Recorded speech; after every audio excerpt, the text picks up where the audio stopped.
अस्सलाम वालेकुम।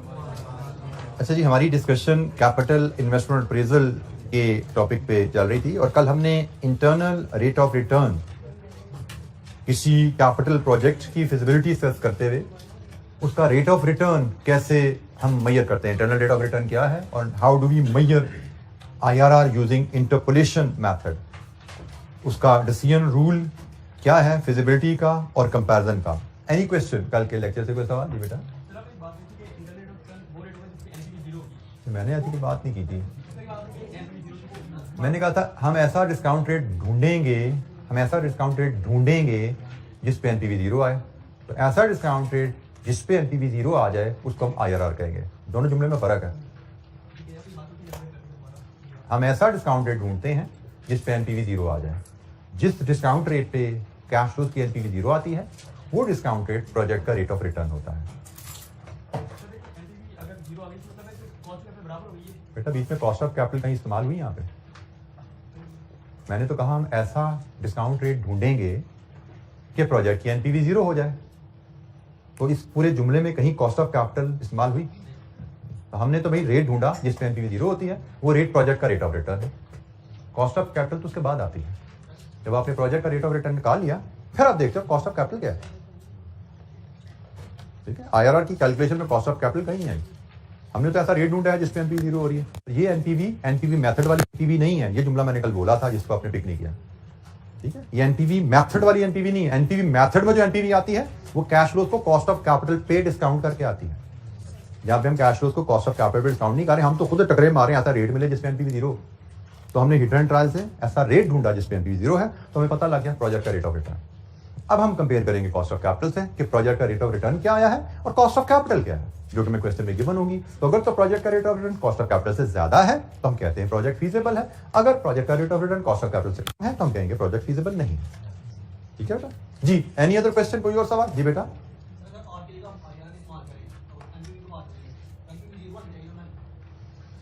अगर हम कैश फ्लोज को, भाई डेफिनेशन ये है कि ऐसा रेट जिस पे प्रोजेक्ट की एनपीवी 0 है वो रेट IRR होता है। तो इसका मतलब यही है कि IRR पे कैश फ्लोज को डिस्काउंट करेंगे तो वो 0 होगी, क्योंकि IRR की डेफिनेशन ही हमने यही बनाई ना। तो कैलकुलेट करने का तरीका ये बनाया कि IRR वो रेट होता है जिस पे एनपीवी 0 आ रही हो। आती नहीं। उसकी वजह ये है कि असल IRR तो ये थी। इंटरपोलेशन से आपको क्या मिली? एस्टिमेट। ठीक है, आपने जो IRR कैलकुलेट की वो एस्टिमेटेड IRR है। उस रेट पे जब आप कैश फ्लोज को डिस्काउंट करोगे तो आपकी एनपीवी 0 प्रिसाइजली नहीं आएगी, 0 के आसपास आएगी, 2, 4, 5, 10 रुपए ऊपर नीचे होगी, 0 नहीं होगी, क्योंकि आप जो IRR इंटरपोलेशन से कैलकुलेट कर रहे हो वो एग्जैक्ट IRR नहीं है, वो एस्टिमेट है, थोड़ी सी ऊंच नीचे।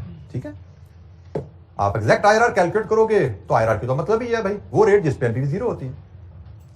जी, एनी क्वेश्चन, कोई सवाल? जी बेटा। जी बेटा। डिसएडवांटेज 4th and 5th, जैसे बीच जी सवाल पूछना चाह रहे थे। 4th and 5th डिसएडवांटेज में point number 4, non conventional cash flows may give rise to multiple IRR। Non conventional cash flows may give rise to multiple IRR। Non conventional cash flows क्या होते हैं? हमने डिफरेंट प्रोजेक्ट्स देखे। Let's assume ये एक project आपके सामने है। पहले हम नॉन कन्वेंशनल कैश फ्लोज को समझें। नॉन कन्वेंशनल कैश फ्लोज होते हैं ऐसा प्रोजेक्ट जिसमें प्रोजेक्ट शुरू हुआ तो आपने एक इन्वेस्टमेंट कर दी, उसके बाद प्रोजेक्ट में रिटर्न आनी शुरू होगी, आगे चल के फिर कहीं इन्वेस्टमेंट आ गई, नेट कैश फ्लो नेगेटिव आ गया। ये नॉन कन्वेंशनल हो गया। कन्वेंशनल क्या है? एक दफा इन्वेस्टमेंट हो गया, जब रिटर्न शुरू होगी ना बस रिटर्न ही आनी है, फिर दोबारा आउटफ्लो नहीं आनी। नॉन कन्वेंशनल क्या है कि भाई एक दफा रिटर्न शुरू होने के बाद दोबारा नेगेटिव कैश फ्लो आ जाए। कुछ ऐसे प्रोजेक्ट्स होते हैं जिनमें एक दफा प्रोजेक्ट शुरू करने के कुछ अरसे बाद आपको कोई एक्स्ट्रा कैपिटल इन्वेस्टमेंट की जरूरत पेश आती है। बेटा आपका नाम क्या है? आप क्लास में आए तो हैं लेकिन पता नहीं लगा, ये साथ जो बैठे हैं जो आपको देखना चाह रहे हैं। आप क्लास में आए तो हैं लेकिन लगा नहीं आप इस क्लास के स्टूडेंट हैं, ना किताब ना रजिस्टर, आप आके मोबाइल से खेलने लगे हैं। Are you serious? Are you sure you are student of this class? ये mark my question to you, are you sure you are student of this class? My question to you, are you sure you are student of this class? Yes या no? Yes या no. तो आप आज पहली दफा आए हमारी class में? पहले भी पढ़ रहे हैं। तो आपके पास ना किताब ना रजिस्टर ना पार्टिसिपेशन। अच्छा चलिए बताइए हम क्या टॉपिक पढ़ रहे हैं, कल हमने क्या पढ़ा था, आज हम क्या पढ़ रहे हैं जी? चलिए परसों हमने क्या पढ़ा था वो बता दें, लास्ट वीक में हमने क्या पढ़ा था वो बता दें।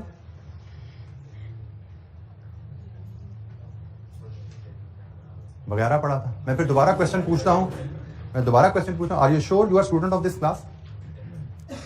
ठीक है।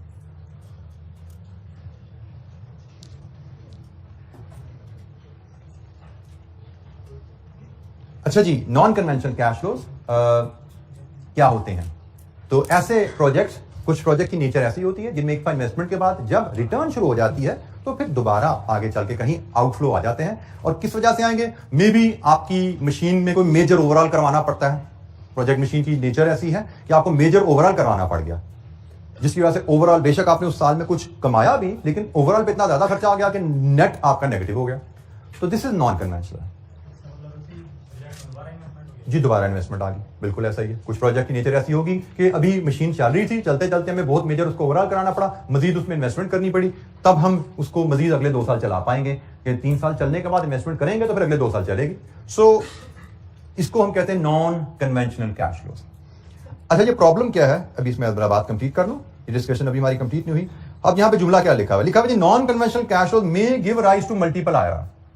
मतलब जब आप एक ऐसे प्रोजेक्ट के का आईआरआर कैलकुलेट करने की कोशिश करेंगे जिसके कैश फ्लो नॉन कन्वेंशनल होंगे, तो उसके कैश फ्लोज की मल्टीपल आईआरआर आता है। कि आपने ग्राफ देखा था, ग्राफ में लाइन एक दफा 0 एनपीवी को क्रॉस कर रही थी। ये 0 एनपीवी है।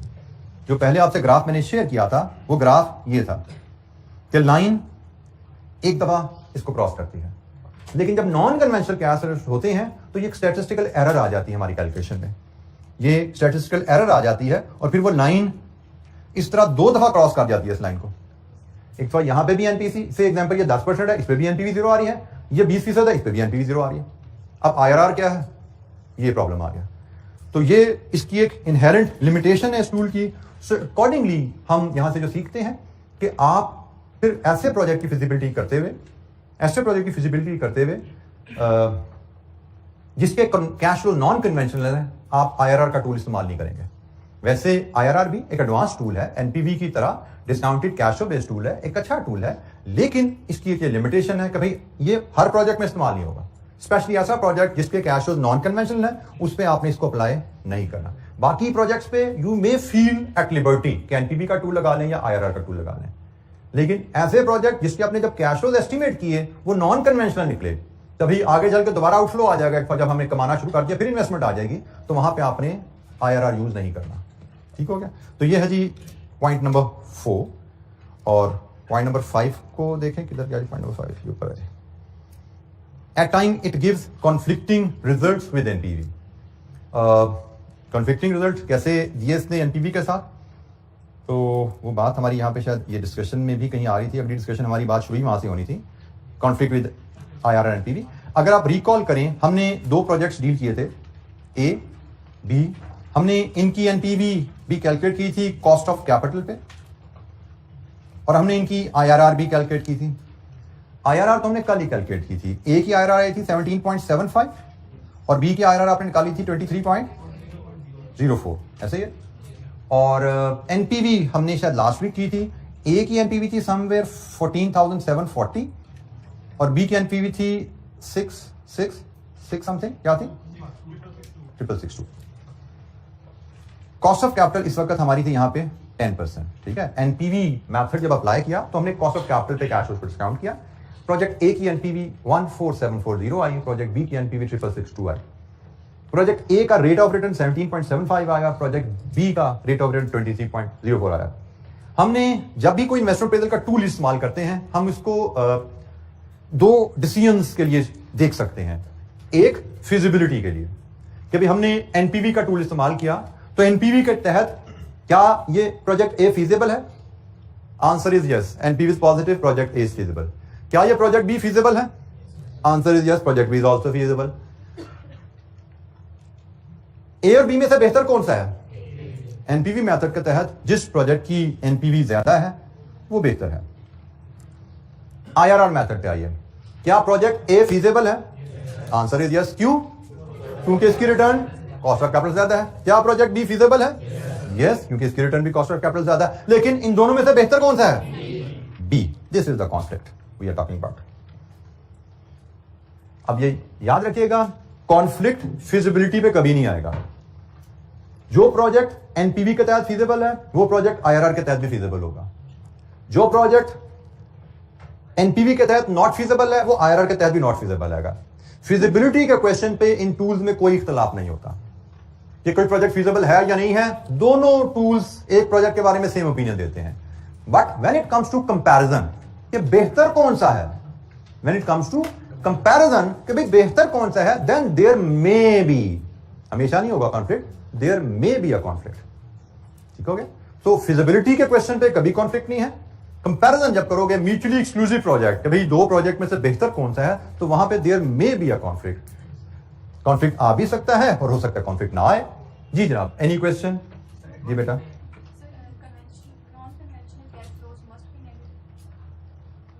बेटा नॉन कन्वेंशनल कैश फ्लो हम ऐसे कैश फ्लो को कहते हैं जिनमें एक दफा इन्वेस्टमेंट शुरू होने के बाद जब आपकी रिटर्न आ जाए, रिटर्न आने के बाद दोबारा फिर कभी इन्वेस्टमेंट की जरूरत पड़ जाए, फिर नेगेटिव आ जाए।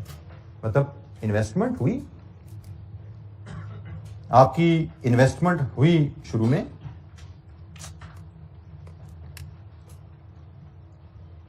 1 2 3 4 5 ईयर लाइफ है, आपने 100 रुपए की इन्वेस्टमेंट करके प्रोजेक्ट किया, अगले साल फिर से 50 की इन्वेस्टमेंट आ गई, कोई बात नहीं, फिर आपकी 40 30 50 20 रिटर्न आई, ये कन्वेंशनल कैश फ्लो है। तो क्योंकि एक दफा इन्वेस्टमेंट के बाद जब रिटर्न शुरू हो गई तो फिर रिटर्न ही आई है, फिर दोबारा इन्वेस्टमेंट नहीं आई।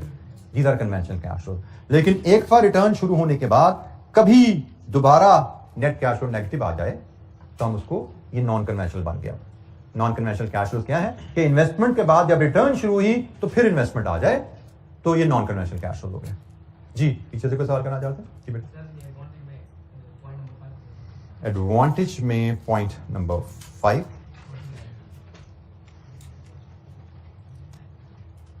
बेटा ये कह लीजिए आईआरआर की बेसिस पे जब भी आप प्रोजेक्ट सिलेक्ट करते हो, although IRR change in wealth को मेजर नहीं कर रहा। हमने एनपीवी की एक स्ट्रेंथ डिस्कस की थी कि एनपीवी आपकी चेंज इन इन्वेस्टर्स वेल्थ को मेजर करता है।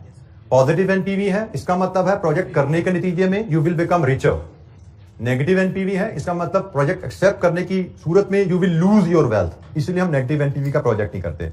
अब आईआरआर का टूल वैसे तो वेल्थ में चेंज मेजर नहीं कर रहा, लेकिन आईआरआर का टूल हमें एक गाइडेंस जरूर दे रहा है कि अगर हम कोई ऐसा प्रोजेक्ट करेंगे जिसकी rate of return cost of capital से ज्यादा है, तो ऐसा प्रोजेक्ट यकीनन हमारी वेल्थ में इजाफे का बाइस बनेगा। ये जुमला लिखा वहां पे। आईआरआर का फिजिबिलिटी रूल क्या है? सिर्फ वो प्रोजेक्ट करने हैं जिनका rate of return cost of capital से ज्यादा है।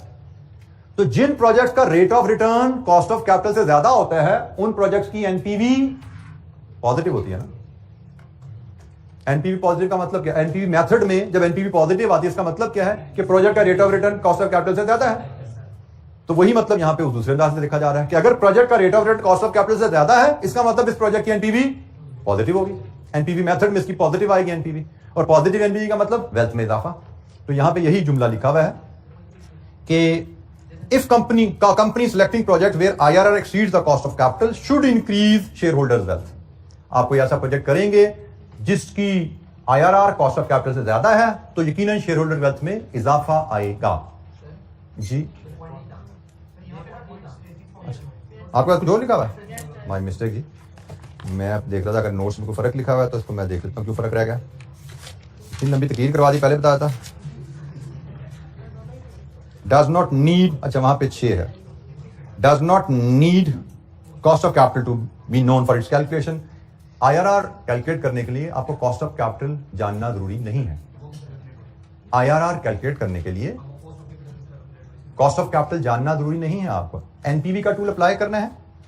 एनपीवी का टूल कॉस्ट ऑफ कैपिटल की इंफॉर्मेशन के बगैर आप एनपीवी कैलकुलेट नहीं कर सकते। आपको प्रोजेक्ट कैश फ्लोज भी पता हो, आपको कॉस्ट ऑफ कैपिटल भी पता हो, फिर ही आप प्रोजेक्ट की एनपीवी कैलकुलेट कर सकते हैं। लेकिन आपसे पूछा जाए प्रोजेक्ट का आईआरआर बताओ, उसके लिए तो आपको कॉस्ट ऑफ कैपिटल जानना जरूरी नहीं है। आपसे कहा जाए प्रोजेक्ट की एनपीवी बताओ तो आपका सवाल होगा जी कॉस्ट ऑफ कैपिटल क्या, जिसमें एनपीवी कैलकुलेट करनी है। आपसे कहा जाए प्रोजेक्ट की आईआरआर बताओ तो आप ये सवाल मुझसे नहीं करोगे, कोई से 2 रेट पकड़ के आईआरआर निकाल दोगे। इसको डिसएडवांटेज क्यों कहा जा रहा है आईआर, इसको एडवांटेज क्यों कहा जा रहा है आईआर का? क्योंकि कॉस्ट ऑफ कैपिटल की कैलकुलेशन इटसेल्फ एक अलग टॉपिक है। मतलब आपने अगर एनपीवी का टूल अप्लाई करना है तो आपको सिर्फ एनपीवी की कैलकुलेशन नहीं आनी चाहिए, आपको कॉस्ट ऑफ कैपिटल की कैलकुलेशन भी आनी चाहिए, फिर आप प्रोजेक्ट फिजिबिलिटी एनपीवी मेथड से कर सकते हैं। लेकिन अगर आपने आईआरआर का टूल अप्लाई करना है तो आईआरआर कैलकुलेट करने की हद तक आपको कॉस्ट ऑफ कैपिटल जानना जरूरी नहीं है। कॉस्ट ऑफ कैपिटल के नॉलेज के बगैर आप प्रोजेक्ट का रेट ऑफ रिटर्न जान सकते हैं, लेकिन कॉस्ट ऑफ कैपिटल के नॉलेज के बगैर आप प्रोजेक्ट की एनपीवी नहीं जान सकते। तो चूंकि कॉस्ट ऑफ कैपिटल इटसेल्फ एक एडवांस्ड और कॉम्प्लेक्स टॉपिक है, इसलिए हम कह रहे हैं कि ये आईआरआर का एक एडवांटेज है कि आप without the knowledge of that advanced and complex topic of cost of capital आप आईआरआर कैलकुलेट प्रोजेक्ट की कर सकते हैं। जी एनी अदर क्वेश्चन? जी बेटा, कॉस्ट ऑफ कैपिटल बेटा मिनिमम मैक्सिमम आप कह रहे हैं आईआरआर की कैलकुलेशन में?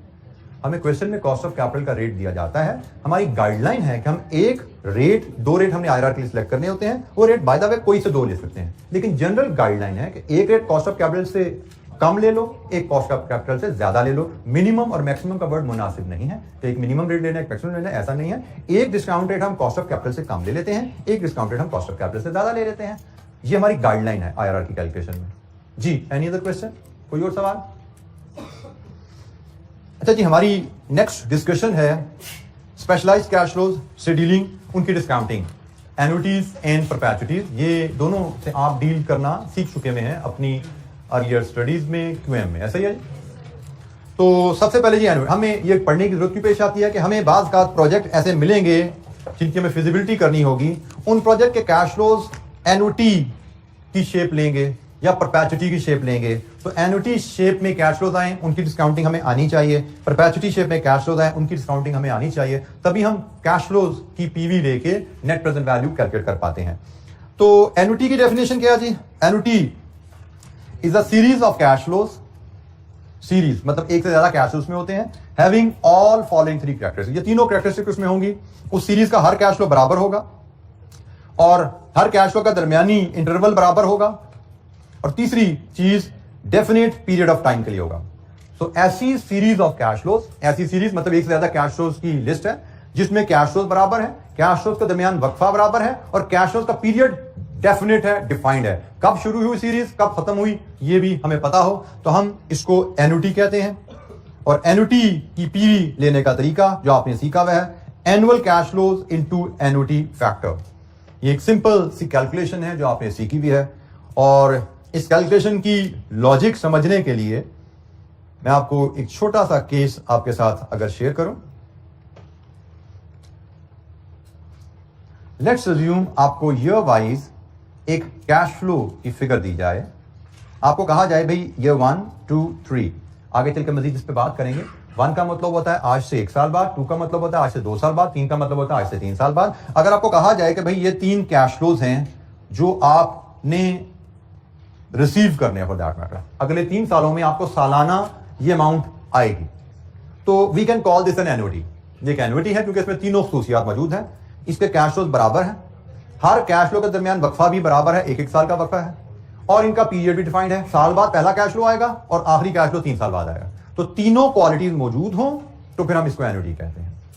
तो अगर तो हमें कहा जाए भाई 10% डिस्काउंट रेट है, 10% डिस्काउंट रेट लेके इसकी पीवी कैलकुलेट करो इस सीरीज की, तो इस सीरीज की पीवी हम एन्युटी के नॉलेज के बगैर भी कर सकते हैं।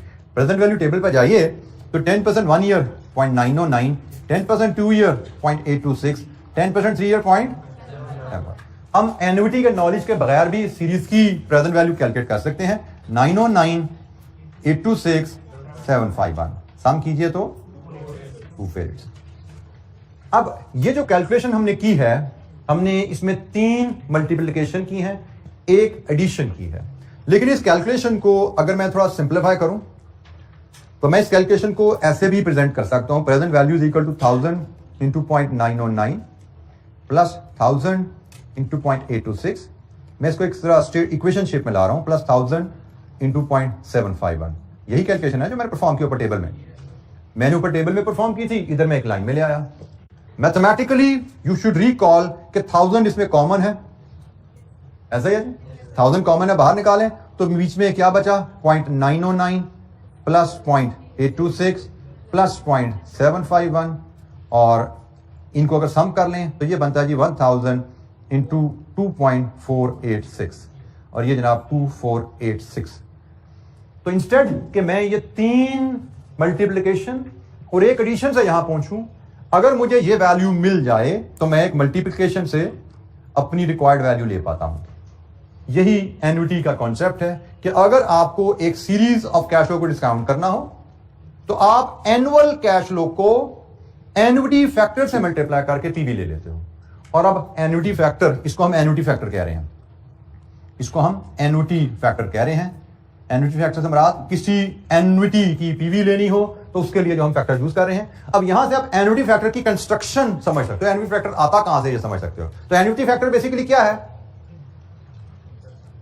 3 प्रेजेंट वैल्यू फैक्टर का सम, यही है annuity factor. 3 present value factor का सम है। तो भाई हमारी जो डिस्कशन है, अगर मैं एन्युटी की पीवी को समराइज करूं, किसी भी एन्युटी की पीवी लेनी है, उसका तरीका कर क्या है? एनुअल कैश फ्लो, एक कैश फ्लो उठाओ और उसको एन्युटी फैक्टर से मल्टीप्लाई कर दो। आप कोई पूछे एन्युटी फैक्टर क्या है, तो एन्युटी फैक्टर होता है हर कैश फ्लो के जो रेलेवेंट प्रेजेंट वैल्यू फैक्टर है इनका सम। मेरे 3 कैश फ्लोज हैं 1 से लेकर 3 तक, तो 10% पे 1 से 3 तक के फैक्टर्स का सम करो, इसको हम एन्युटी फैक्टर कहते हैं। बजाय से हर साल के प्रेजेंट वैल्यू फैक्टर को अलग-अलग मल्टीप्लाई करके फिर सम करूं, मैं एक ही दफा कैश फ्लोज, एक कैश फ्लोज को एन्युटी फैक्टर से मल्टीप्लाई करके सेम वैल्यू ले सकता हूं। और ये एन्युटी फैक्टर मुझे इसका सम करके निकालने की जरूरत नहीं है। मेरे पास एन्युटी टेबल अवेलेबल होता है, मेरे पास एन्युटी टेबल अवेलेबल है जिसको हम क्यूमुलेटिव प्रेजेंट वैल्यू टेबल कह रहे हैं। 10%, 1 year, 2 year, 3 year, 2.487, rounding off का सिर्फ फर्क है। अलग-अलग को सम करें और एक कैलकुलेट इकट्ठी करें वैल्यू, तो ये जी हमारे पास 2.48 सम आ रहा है। अब यहां पे इस टेबल की कंस्ट्रक्शन समझ लीजिए।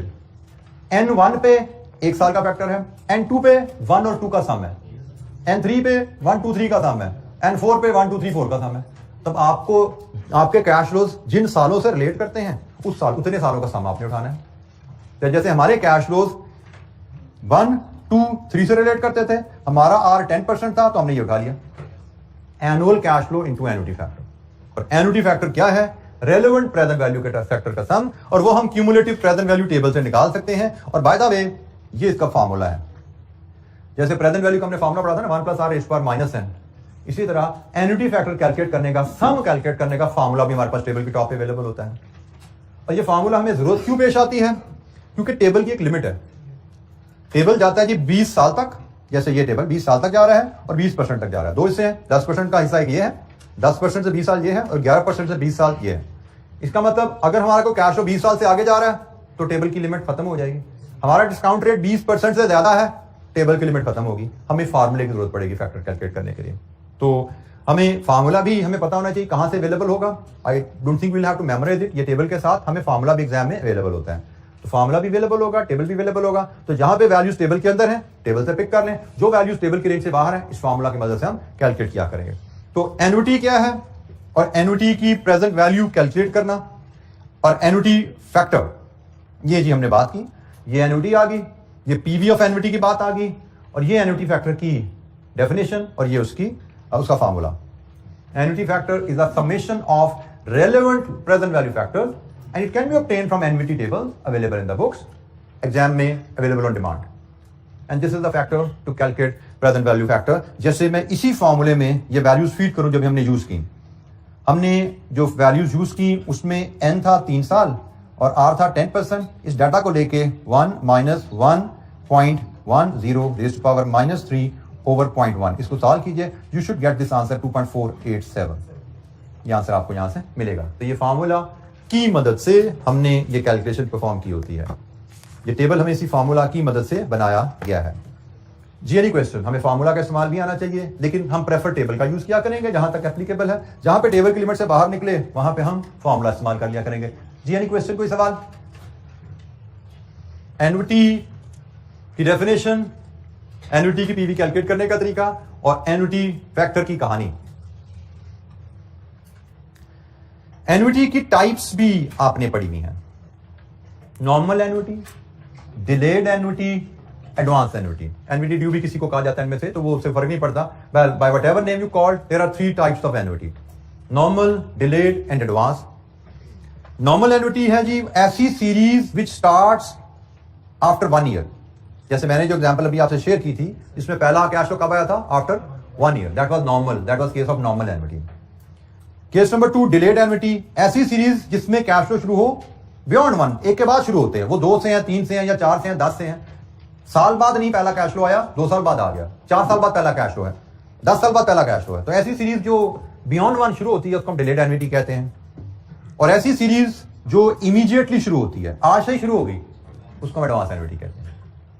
तो series of cash flows which start after 1 year, normal annuity, which start beyond 1, 2 से from 2, 3 onward, delayed annuity, which start immediately, आज से शुरू होगी, उसको हम एडवांस एन्युटी कहते हैं। अच्छा, ये तीनों टाइप्स ऑफ एन्युटी को समझने के लिए एक छोटी सी इलस्ट्रेशन हमारे पास है, इलस्ट्रेशन 19।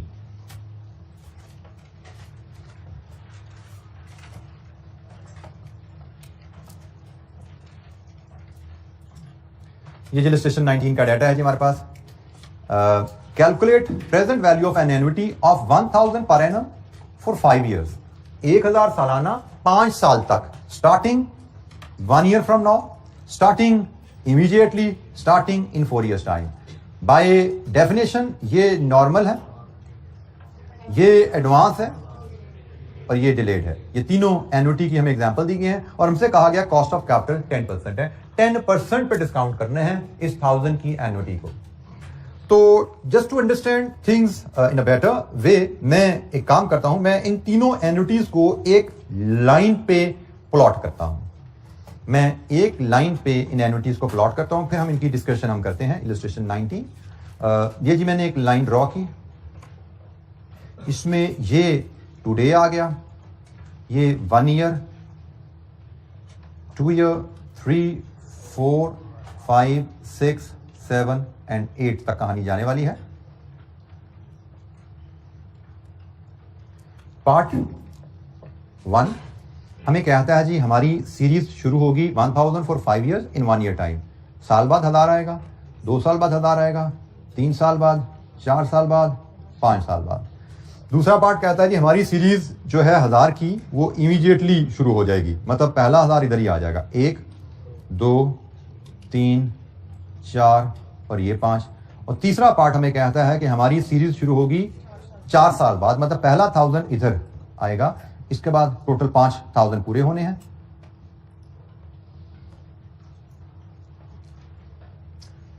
और हमें कहा गया है हमारा डिस्काउंट रेट जो आर है वो 10% है, तो 10% के लिहाज से हम यहां पे जरा इंडिविजुअल हर साल का फैक्टर ले आते हैं, प्रेजेंट वैल्यू फैक्टर एट 10%। तो present value factor single factor जो होते हैं 10% 1 year 0.909, 10% 2 year 0.826, 0.751, 0.683, 0.621, 0.5, 564, 53113, 513, 467। अच्छा जी, ये हमने discount factor just for the understanding, better understanding of normal, advance and delayed annuity हमने प्लॉट कर दिया।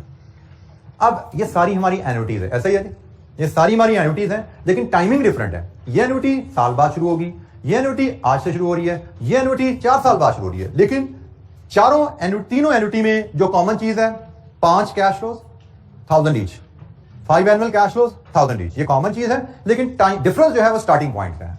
तो जब स्टार्टिंग पॉइंट डिफरेंट है, इसका मतलब इनकी प्रेजेंट वैल्यू बराबर नहीं हो सकती, ठीक हो गया, इनका प्रेजेंट वैल्यू बराबर नहीं हो सकती, इनकी प्रेजेंट वैल्यू सबकी फर्क आएगी।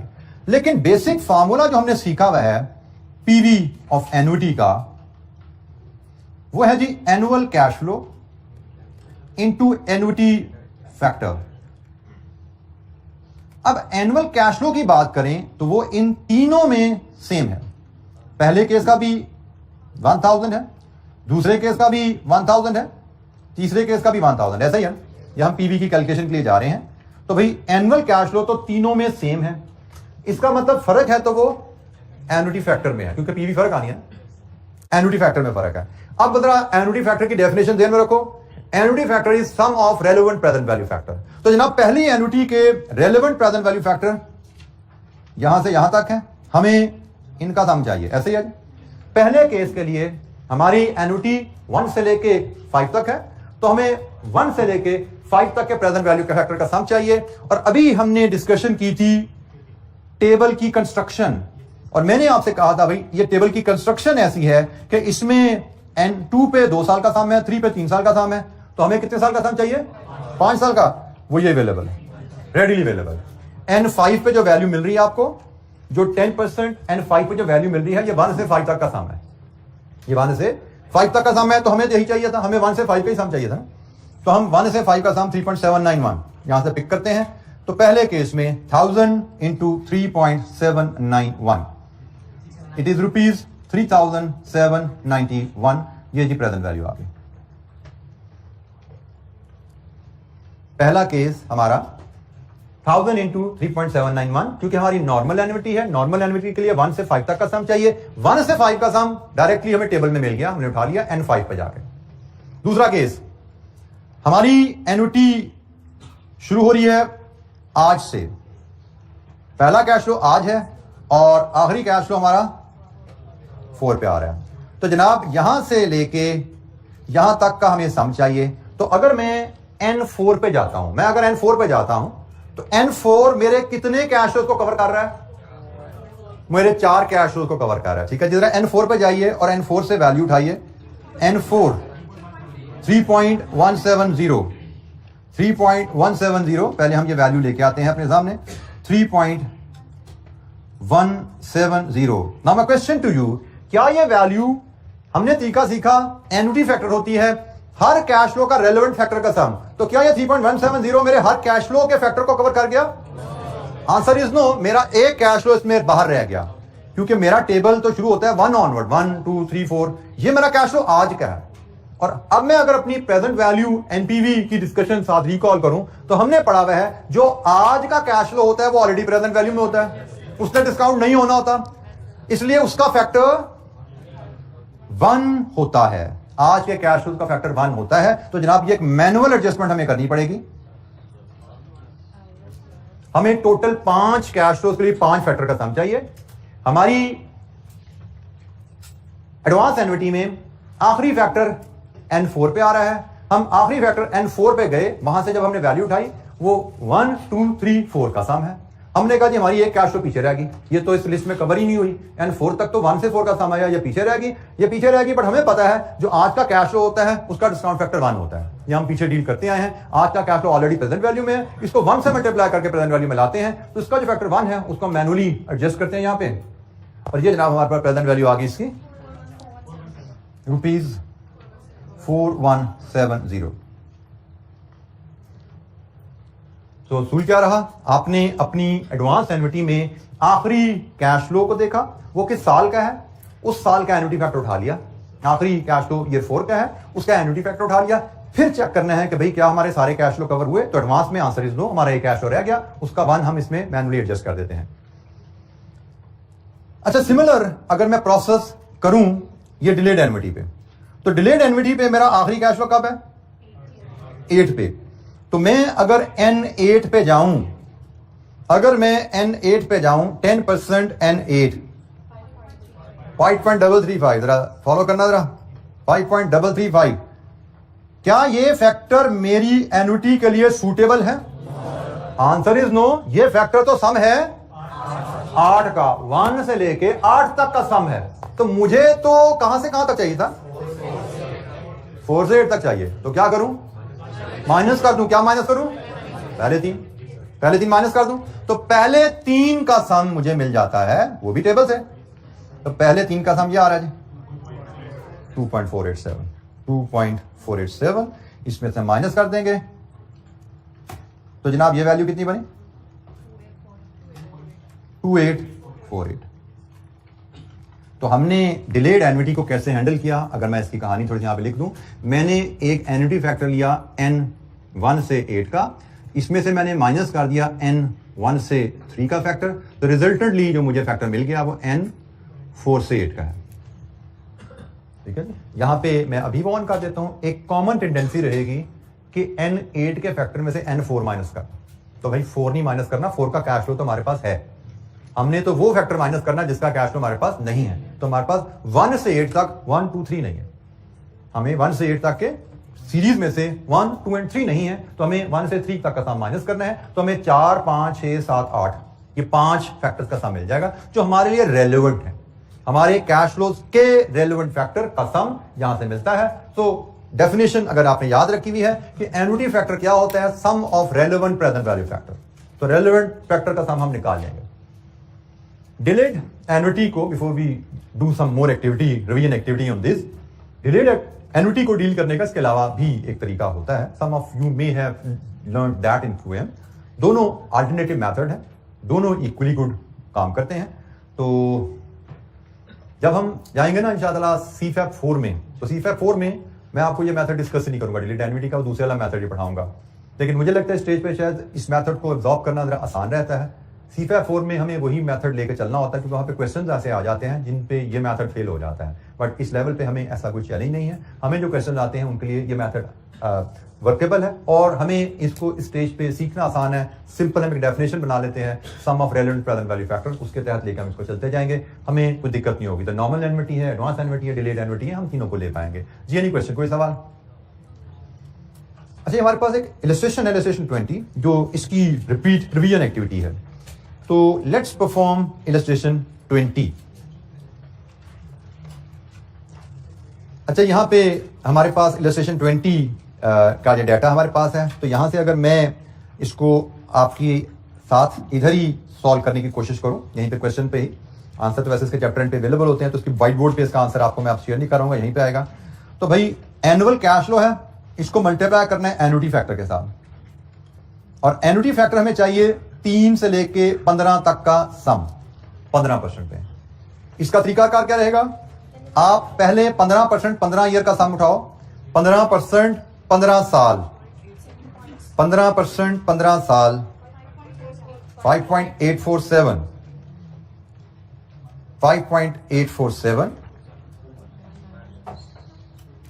5.847, और इसमें से इररेलेवेंट पीरियड माइनस कर दो, क्योंकि ये तो 1 से 15 का सम है, हमारे कैश तो 3 से शुरू हो रहे हैं, ना 1 का है ना 2 का, ये 2 मिसिंग है।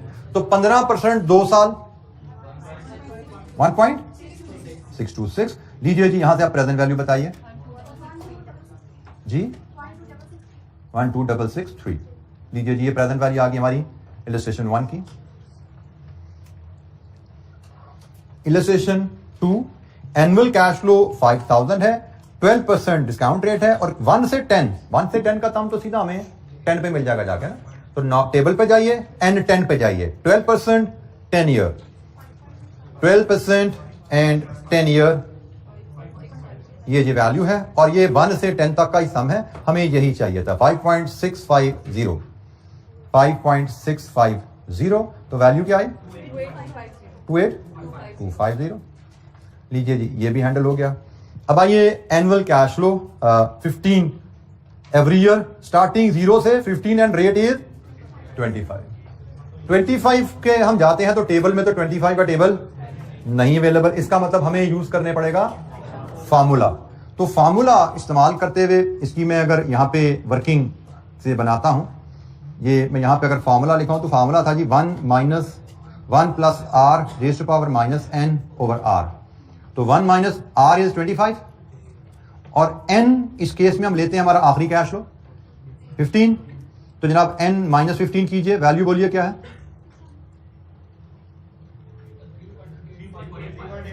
3.85, 3 डेसिमल तक, बिल्कुल ठीक काम, 3 डेसिमल तक लिखा करेंगे क्योंकि टेबल भी 3 डेसिमल तक ही होता है। 3.859 ये हमारी वैल्यू आई फैक्टर की। अब मैं अगर इसको यहां पे 3.859 लिखता हूं तो क्या मेरे 0 से 15 तक सारे कैश तो पूरे हुए?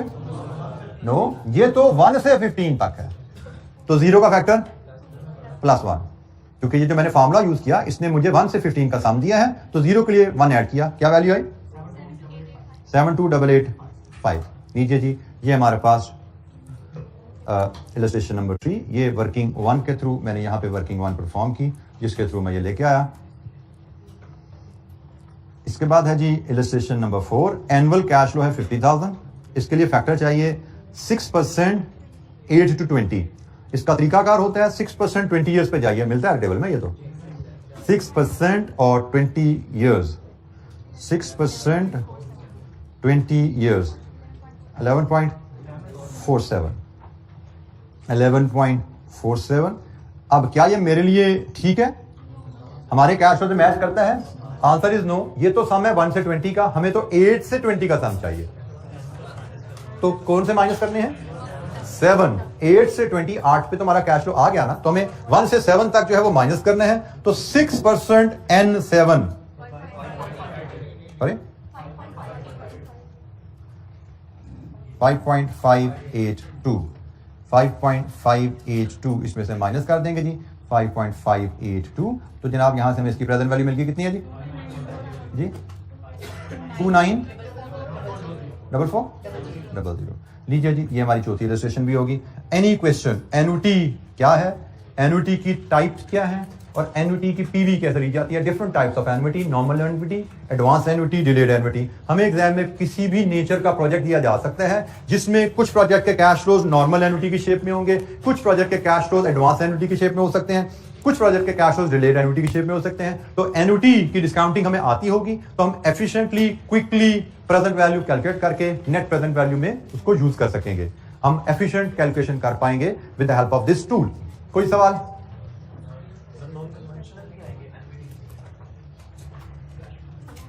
नॉन कन्वेंशनल आएंगे बेटा। एन्युटी कैश फ्लो तो वो है जो हर साल कॉमन है। नॉन कन्वेंशनल आ सकते हैं, बिल्कुल आ सकते हैं, बस हमें ख्याल ये रखना होगा। बाद का आपको एक क्वेश्चन देता है, आपके साथी ने जो सवाल किया कि एग्जाम में हमें क्या नॉन कन्वेंशनल कैश फ्लो आ सकते हैं, तो आंसर इज यस। तो सवाल कैसे हो सकता है? फॉर एग्जाम्पल एग्जामिनर आपको कहेगा कि ये प्रोजेक्ट है, कहानी है इसकी, तो इसको एवेल्युएट कीजिए, वो मेथड ही बताएगा। तो हमने किसी भी प्रोजेक्ट को एवेल्युएट करने के लिए सबसे पहले उसके कैश फ्लो देखने होते हैं। प्रोजेक्ट लाइफ कितने साल है, 5 साल है, 7 साल है, सालाना वहां से हमें नेट कितना कैश फ्लो इन या आउट होना है। तो सबसे पहले जब प्रोजेक्ट कैश फ्लो आप गेस करोगे, एस्टिमेट करोगे, तो अगर तो वो कैश फ्लो सारे के सारे हैं कन्वेंशनल कैश फ्लो हैं, अगर वो कन्वेंशनल कैश फ्लो मतलब शुरू में इन्वेस्टमेंट हुई फिर रिटर्न आनी शुरू होगी, तो फिर तो आप एट लिबर्टी हो, एनपीवी कर लो, आईआरआर कर लो, जो मर्जी कर लो। लेकिन आपने कैश फ्लो बनाए वो नॉन कन्वेंशनल निकले, तो फिर आपको सिर्फ एनपीवी ही टूल अप्लाई करना है। सिर्फ ये ख्याल आपको रखना पड़ेगा वहां पे। अच्छा, ये आज के लिए इतना ही। कल हम डिस्कशन को कैरी करेंगे, हम परपेचुटी की बात करेंगे क्या है, और फिर एन्युटी परपेचुटी को लेके कुछ डिस्काउंटिंग एनपीवी की